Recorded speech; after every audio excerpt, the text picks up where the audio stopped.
It's time for a real fake news update, not brought to you by Pfizer.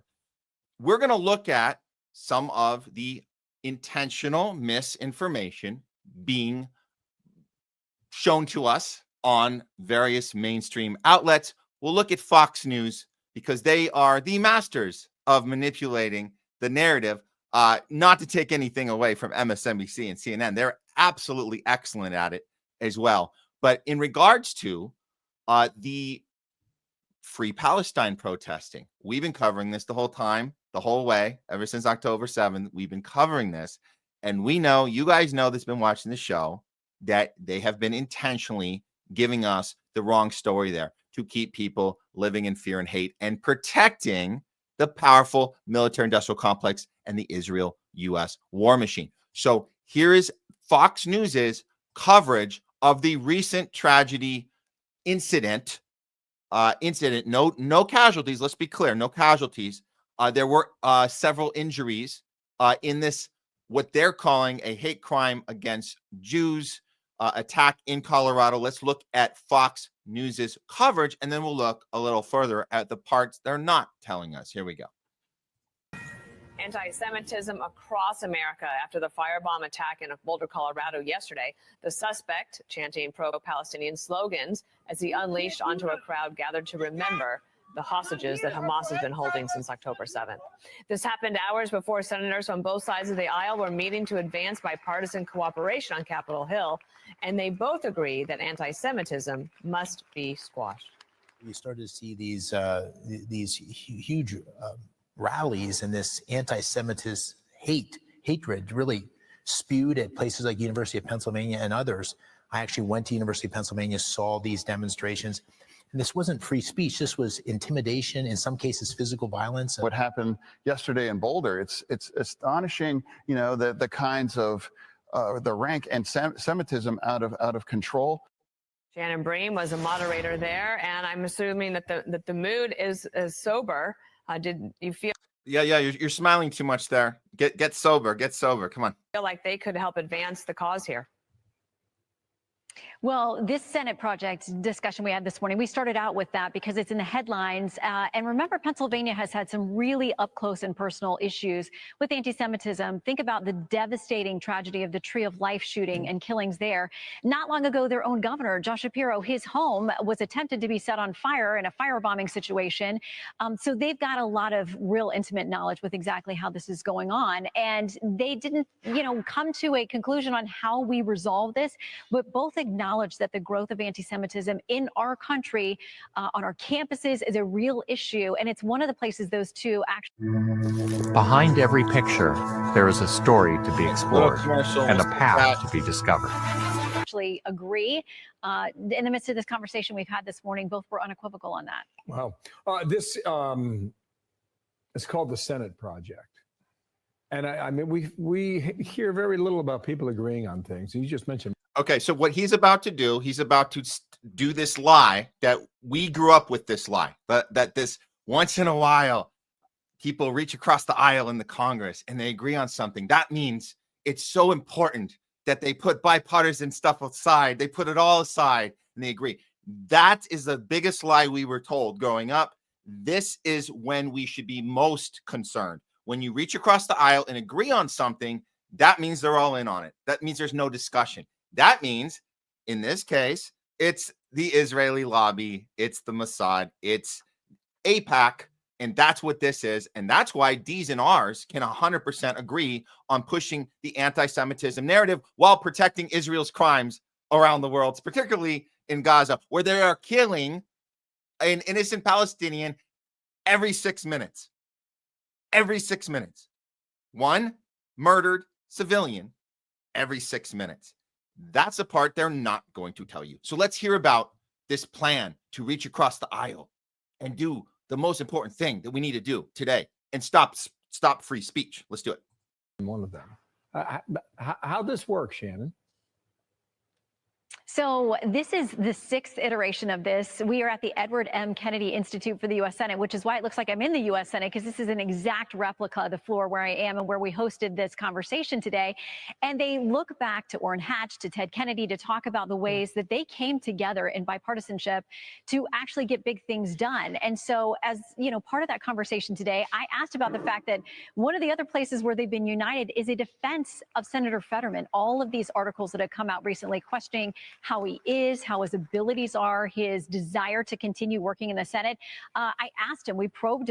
And let's be clear, if you guys know the backstory on Fetterman, what she means is his abilities to be a controlled puppet, and to he's kind of in that Biden area where he's got the defective brain, and he's losing kind of his capacity. We know, not to get into this whole medical history, but that's all they're concerned about. Can he be an effective puppet that can present well enough that looks like he's thinking and talking and doing things for himself, when we know he's 100% controlled by AIPAC, and that's it. So just, can he walk? Can he talk? That's it. So again, here's the theater is they're going to put their differences aside, and this senator is going to get his back, and they're all going to, for the greater good of Israel, which is Israel first. That's the whole thing. That's the whole point. Fetterman, all of these articles that have come out recently questioning how he is, how his abilities are, his desire to continue working in the Senate. I asked him, we probed about that, and I want to play a little bit of their back and forth when I asked about what he's been facing in the media. And me through that, and he actually asked me, it's like, is it okay to defend you? I don't want that to create more political problem. Yeah, he did. And I'm like, no, I appreciate that. He and people recognize the smear in this process of this. So listen, he was completely engaged on all of the issues today, seemed the man that I've seen on Capitol Hill and beyond. And we talked about him doing his job. He said, there are other senators that miss more votes than I do. I've got 3 young kids. There are reasons I'm not in D.C. 7 days a week. Senator McCormick is his friend outside of the big policy disagreements that they have. And he defended him again today. So Senator Fetterman spoke to those concerns in those articles about him. He thinks it's very much motivated by his willingness to cross the aisle on issues like the border, like Israel, and other issues as well. Ah, there it is. Like the border, like Israel. That's the crossing the aisle. There it is. There it is. Well, let's look a little closer at what actually happened in Colorado. Okay. Well, here is the story. Suspect planned to kill all in group he called Zionists, but appeared to have second thoughts. Now, I don't want to bury the lead here, so I'm just going to let you guys know off the bat. When you look at this stuff, this is how we have to look at this. Keep options open. Be understanding that this could be exactly what it looks like to us here at the Homeless Left. It looks like a false flag. That's what it looks like to us. And this is what we call MK Ultra. We see this time and time again. Someone being probed to do this, handpicked, checks all the boxes, something that they work on the mind control stuff for probably about a year. That's the guess. And then they set the person up to do it. And then sometimes it doesn't work 100%, but enough to get away with it, like barely. And in this case, it looked like they barely got away with it. But this doesn't line up whatsoever with the Free Palestine protests and the messaging and the way people behave at these things at all.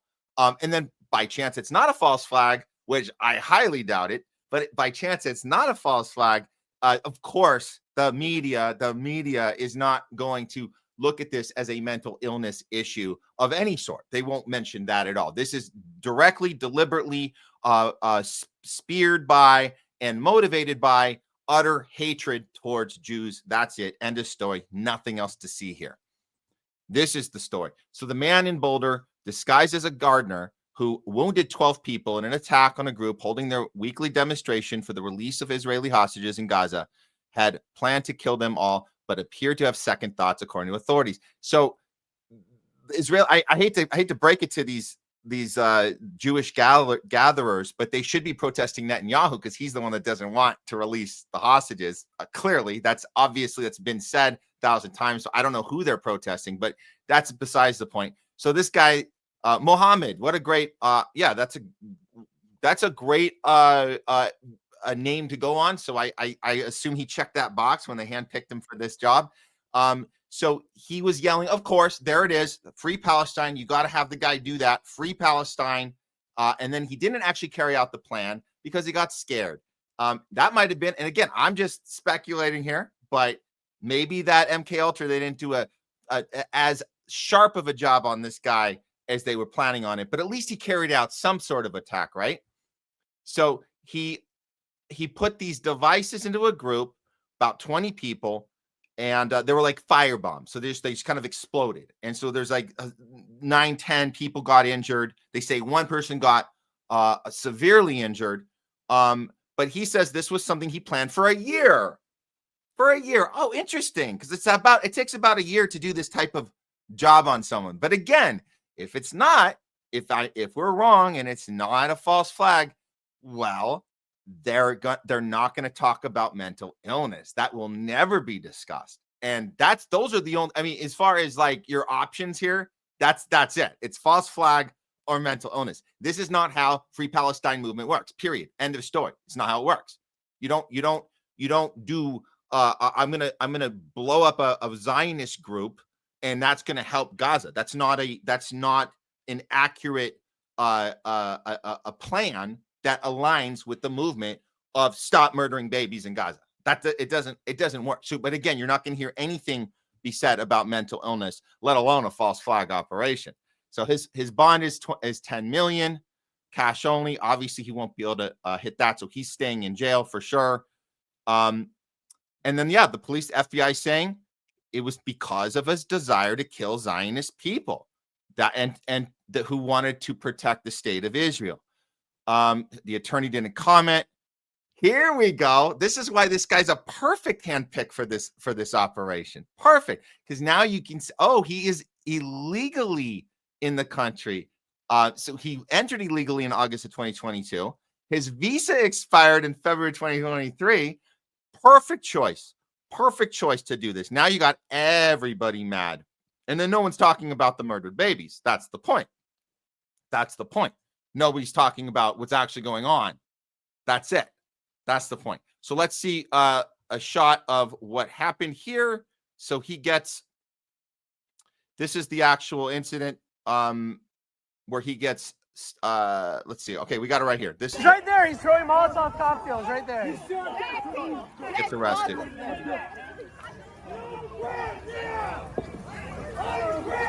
There he is in the back. Where you fucking belong. And you're going to jail, man. I don't give a fuck. You don't antagonize shit like that. You cause this shit. Right. He's not. Right. He didn't do anything. Chill. I don't want to hear it. So that other guy freaking out a little. Obviously, this is, people just got, blasted to the ground. But yeah, of course, he stays. Of course, he yells out Free Palestine. I don't think we heard it in that clip. But the point is he stays, gets on the ground, cooperates. This lines up exactly with what happened in DC at the embassy, exactly the same thing. So we're going at these things now, assuming the worst. It's up to them. The onus is now on them to prove. When I say them, I mean the state narrative, the intelligence agencies that control our mainstream media. The onus is on them to prove to us that it wasn't a false flag. And then they need to present the mental ability or capability or inability of the people who are staying behind, saying Free Palestine, allowing themselves to be handcuffed, turned in. They need to get into the mental illness element as well. So those are the two things you won't hear about whatsoever, period. That's just not going to happen. So here's some reactions. And this is exactly what it was designed to do, was to drum up this. Colorado terror attack during a pro-Israel rally in Boulder. Solomon, 45, Egyptian national, launched a firebomb and flamethrower attack while shouting Free Palestine. Okay, so FBI is calling this a targeted terrorist attack. Of course they are. That's the whole story. It's all there. 9 injured, 1 critical, and then you got to throw in the visa thing. He overstayed his visa. Okay, great. Check. Here we go. Laura Loomer. Here she goes. Authorities now confirming that some of the social media posts made by him. Oh, the social media posts. Of course, they talked about pro-Muslim Brotherhood. Check. MK Ultra. Check. He liked many Muslim Brotherhood's account as well. just as I called it yesterday. It's time to designate the Muslim Brotherhood as a terrorist organization. Of course it is, Laura. Right? You're always on top of things there, Laura. And then we got these obviously reactions to that. Oh my God, Solomon burned children alive. He burned, wait, what? Mohammed Solomon burned children alive? That's weird. I didn't see any children being burned alive. It's very strange. And yeah, he lit a bunch of elderly Jews on fire. I saw a firebomb that the aftermath of a firebomb going off that hurt people for sure. I didn't see people burning children alive, but I did hear him say "Free Palestine." So yeah, that's man. Yeah. So Adam, of course, he's right on here. Israelis, they burned a baby alive, and then they celebrated the murder by dancing and stabbing a picture of the baby. Oh, and their Ben Gurion was there in attendance as well. You're not, and I'm not. This isn't pulling out of the vault. This isn't from years ago. This just happened. This literally just happened. The picture's fuzzy, but this just happened. I kid you not. Israelis burned a baby alive and celebrated the murder by dancing and stabbing a picture of the baby. Here, you guys want to see it? Here it is.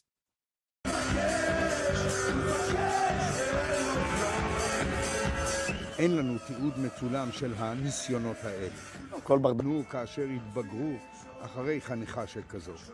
הסכינים, בקבוק התבערה, מעבר לכל, תמונת התינוק עלי דוואבשה, שנרצח בפעולת נקם, היא זוכה לטיפול מיוחד, שכולל דקירות סכינים, ניסיונות להצית אותו, אולי פעם שנייה. מישהו בצה"ל צריך לבדוק איך הגיעו הנשקים האלה, למי הם נמסרו.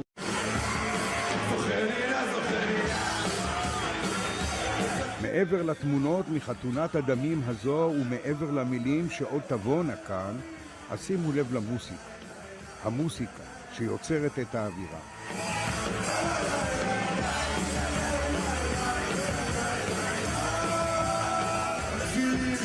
Okay, we'll stop that one there. And then this part's important. So they burned a baby alive, then stabbed his photo to celebrate. What kind of nation throws a dance over a child's ashes? This is by Arif Financi. His name was Ali Dawabashet. He was just 18 months old. He couldn't even speak. He never had a chance to say mama. But after burning him alive, Israeli settlers raised his photo into the air. They stabbed it with knives, and they danced and sang, and they celebrated his murder. And yes, the current Minister of National Security, Ben Gurion, was right there, smiling, clapping, witnessing the ritual around a child's corpse. So I ask again, is this a religion? Is this a country? Is this a civilization? No. This is a cult that doesn't just kill children. It celebrates their death as entertainment. This is not merely a crime. It's a ceremony of hatred, a wedding where the groom is genocide and the bride is silence. Dear world, if you still call this conflict, if you still call and label this self-defense, then know this. You didn't just watch Ali burn, you handed them the match. And history will remember not just those who danced, but those who said nothing while they did. Well, obviously, as soon as the mainstream media got a hold of this story, because again, this just happened. You got the Colorado firebomb, which injured 9 people, 10 people. The guy stayed back, laid on the ground, got arrested, basically turned himself in. So naturally, when the mainstream got their hands on this baby getting killed, with Israel celebrating that in this ritual, celebrating murdering children on camera, as soon as they saw that, well, here's what they did about it. Here's Scott Jennings on CNN doing journalism about what is the thing that you should be reporting right now with all this information in front of you. What is the thing? How do you tell this to your viewers? Tell us, do some journalism for us, Scott Jennings. Connect the dots for us. Tell us what we need to know. I mean, this is horrific. And what more do we need to see, Jake, before we realize this Free Palestine movement is nothing more than a domestic terror organization right now. I mean, we had the killings in Washington a couple of weeks ago. We have this issue in Colorado. We've seen, the activities on college campuses now for months and months and months and months. The rise of anti-Semitism in America, the rise in the number of people who have come to America who hold anti-American views, anti-Western views, and anti-Semitic views and are now willing to act on it. It is absolutely outrageous. And I think as a society, we need to understand we are dealing with domestic terrorism. It's growing more violent by the day. And if we don't deal with it, these kinds of things are going to keep happening in cities all over the place. It's awful. And we need to come to grips with the fight that we're in right now in America, a fight for the future of our country and the future of Western civilization, in my opinion. Come to grips with the most important fight in our country right now. Thanks for nothing, Scott Jennings, and all you other propagandists pretending to be journalists, spewing this garbage about what's the most important thing right now. That's all I could say about that. This has been a real fake news update, not brought to you by Pfizer or the freaking CIA, Mossad, IDF, or AIPAC.